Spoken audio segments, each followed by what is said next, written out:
Blazing the beams. What you do? Don't let go. Blazing the beams. What you do?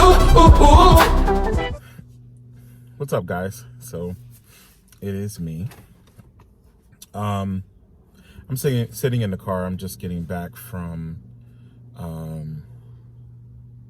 doing something with my family, and so I decided to come on here and talk about my journey to healing that I have finally accepted that needs to happen. So my life has always been crazy. I don't feel like I've ever really had a foundation in the sense, meaning like, I've never had the traditional foundation like most people have, like, mother, father, sister, brother, everybody lives in the same household, whatever the case may be. I've never had that. And I have been raised by family.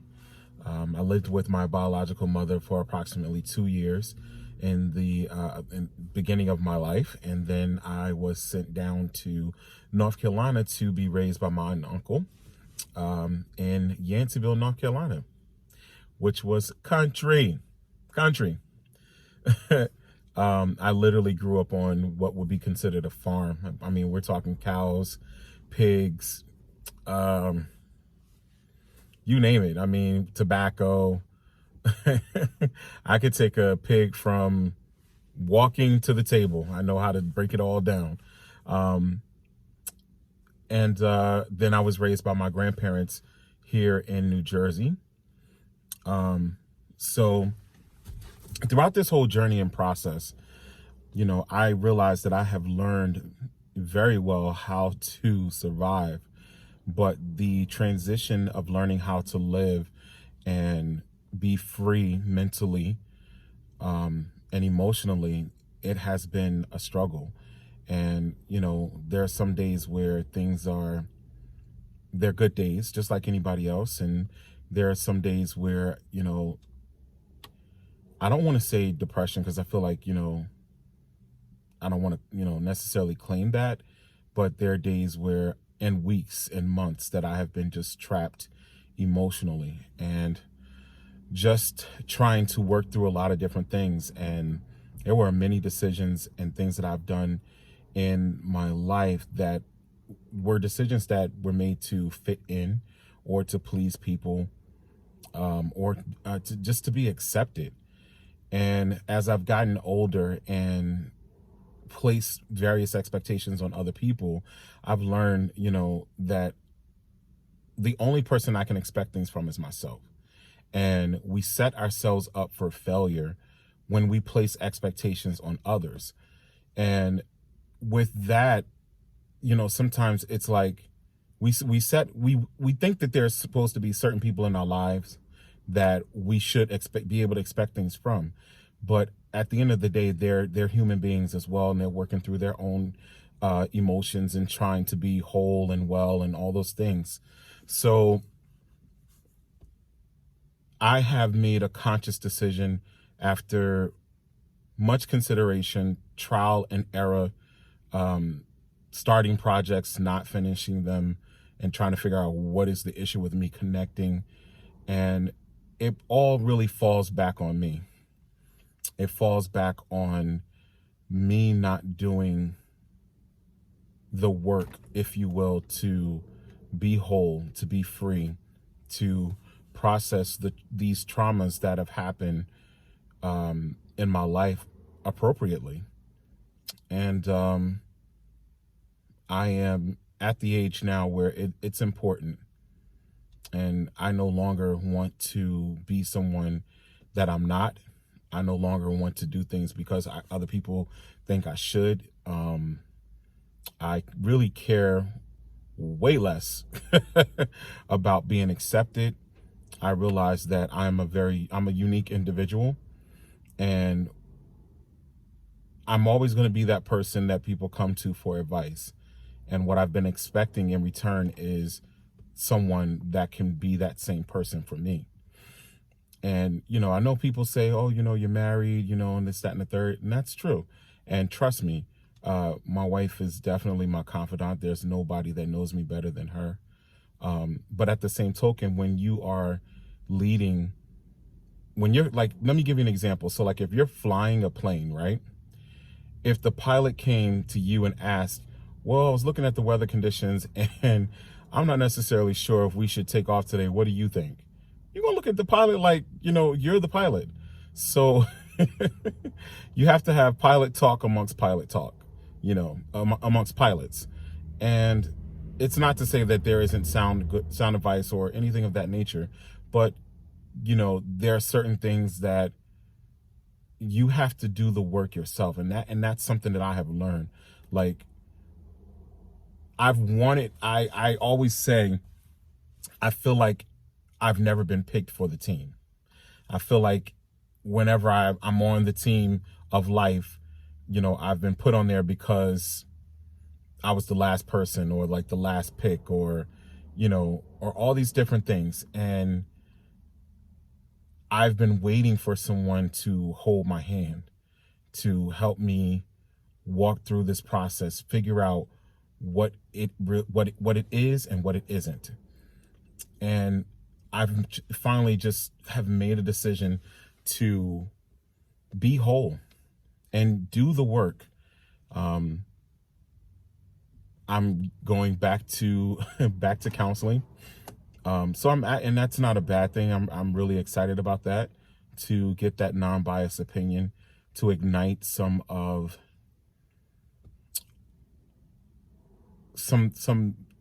thought and perspective, and center myself. I'm going to be limiting contact, with people, and much more conscious about my interactions and being more intentional about that. I'm going to be also cleaning up my social media. There may be some days where I just completely don't check it, or, not be as attached, because, like social media is even another way. It can be a trigger. It can be a trigger. You look at people spending time with their family, and, you see people with their mom and dad, and it's not that you're jealous of them. Of course you celebrate that, but it can be triggers in you when you haven't worked out the trauma that's within yourself. Then you start that comparison, and people like to say, oh, you don't compare. And yes, we all know that that's the case, but naturally, sometimes we do it, sometimes we look at things and we're like, we should be much further along than we actually are. That's just the reality of it. And for me, the issue with that, some people can kind of go through certain things and they just like, shake it off and boom, and they keep on moving. For me, I feel like what I've constantly done is quit projects, not finish them, and just remain stuck. And then I'm restarting. And it's like the people that I'm accountable to for various things, projects or whatever, they're looking like, okay, well, he's just not consistent, and all these different things, and which maybe their opinion is valid, because that's what I'm showing. But a lot of times people don't take into consideration, why is the inconsistency happening? No one ever just says, oh, I'm just going to walk around here and I'm not going to be consistent today. No, there's a trigger there. And I think a lot of times people are a little insensitive because it's not their issue. And being someone of faith, it intensifies sometimes when you're, I don't even want to go down that road. Let me stop there. Being someone of faith and serving in ministry and things of that nature, it does present a problem, because, you're responsible, for certain things, and, your job, you're responsible for, certain productivity and things of that nature. And that motivation has to be there. But, it's like sometimes people who are stuck, they know they're stuck, they don't want to be stuck, but they're stuck. I mean, I've never seen a car that's stuck in the mud pull itself out. No, that car has to be hooked up to a tow truck or, another car or something, and has to be assisted and pulled out. And I think a lot of times we judge and we look at people's situations and we say, oh, this is what they need to do. And we have the tools and the resources, but we don't want to utilize the time maybe to commit to their growth or to pull them out, or we give a fake sense of I'm there for you. Like, you know what I mean? When you say that you're there for someone, especially someone who is dealing with abandonment issues, someone who is dealing with finding the value within themselves, when you say that you are there for them or call me if you need me, people like that, they take it to heart. And it's so disappointing when you need them, or I won't say need them, but you decide, okay, you know what? I'm having a rough day today with my emotions, and you pick up the phone or, and you call or, and you're kind of thrown like, you got to just get with the program kind of thing. And it's just like, okay, great.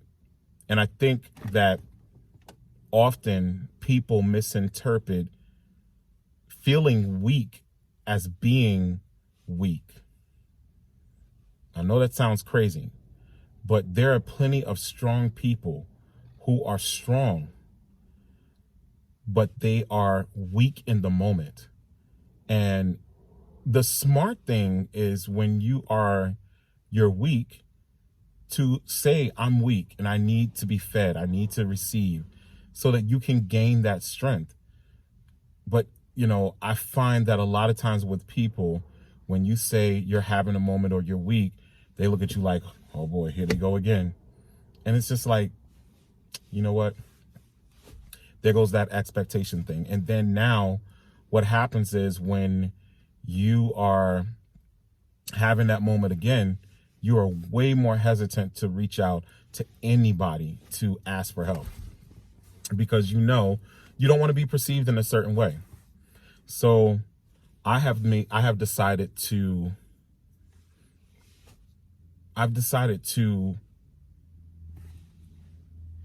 relinquish responsibilities and expectations and roles and positions and things. I'm no longer, for this season, I'm going to take this month. I don't know if it's going to go into another month or what, but I am going to be intentional about myself, my health, and my healing. And that does look like the journey to my healing is going to be through counseling. It's going to be fasting. It's going to be praying.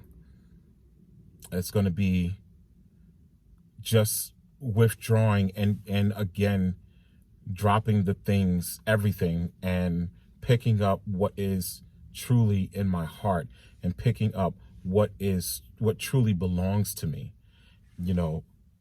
People don't realize that when you're dealing with abandonment issues, that you're not just carrying your issues, you're carrying the weight of the offender's issues. You're carrying all of that. You're carrying those emotions, and some stuff doesn't even belong to you. Some emotions don't belong to you. Some of that displacement, it doesn't belong to you, but because you're a part of it and you're the one who feels it, you're the one who carries it. And it's like you're just waiting and wishing for the appropriate people that are supposed to be in your life to say, you know what? Aha, let me be there for him. Let me be there for her. Let me be the person that I'm supposed to be, but I'm beyond the point where I'm holding my breath and waiting for someone to come and help. You got to go get your own help. You got to go get your own help. So I'm really excited about this journey. I don't care about what people think anymore about me. I don't care, as far as like how they perceive this. There's a part of me that's just like, you know what? I don't even want to make videos about this or document this journey, because people are going to think, oh, you're just making this a Derek moment. You know, it's so unfortunate that people just miss the mark sometime. Like, shut your mouth. You don't know what it is to walk a mile in my shoes. You don't know what it is to, I don't know what it is to walk a mile in your shoes. So you don't know my traumas. You don't know what has truly happened. You don't know how it took every bit of strength to get up and get dressed. And even though I'm late, you know, that I really wasn't even going to come, because I just don't have the mental capacity. You know, there's so much that my wife can attest to, because, you know, we talk, and, you know, and, you know, it's just really sad. It's really sad and very disappointing, you know, but that's a part of that healing process, letting go, submitting to the process. And that's something that I'm going to do. I'm going to submit to the process. And in doing that, I am going to allow myself to feel it all, to do the sacrificing that needs to be done, so that when I'm on the other side of this healing, I can truly be present. That's all. I know that I'm a great father. I know that, you know, I'm thankful for my wife. You know, I'm thankful for all of those things, and being, you know, a husband, you know. But I can honestly tell you that I want to be healed from all these hangups. Some you may know, and some they're not for you to know. But I'm going to work through them and do what I need to do so that I can be free and be healthy and aware. Anyone who's ever had a coaching session with me, or have had the opportunity to receive words of encouragement or whatever, you know, I am everyone's biggest cheerleader. I fight tooth and nail for everybody else. So in this season, I'm taking that same tenacity that I have for everyone else for myself. So pray for me. Pray for me. I'm going to make videos and document as I go. If those who want to watch, they can watch. If not, you know, skip. So, I really do love the people that God allowed me to cross paths with. And quite frankly, that's part of the reason why I do bear this so heavily, because I do care. I do love the people who have let me down, you know, and I do forgive. So it's not a matter of forgiveness.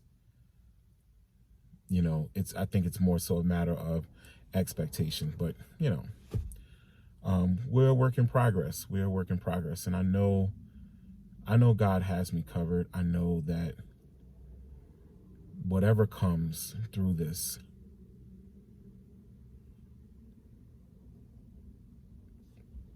that when it's said and done, I'm going to feel lighter.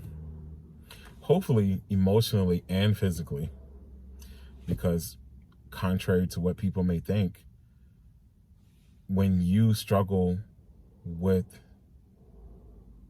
your self-worth and loving yourself, weight gain is a part of that. It will show. It will show. So, all right, that's enough for today. This has been a very emotional day. Just got back from going to the cemetery and doing a balloon release for my mother. as today is her birthday. She would have been 56 years old. So that is the significance of starting on this day. So, and another one of my motivations to do so. So, all right. You guys take care. And we'll be talking.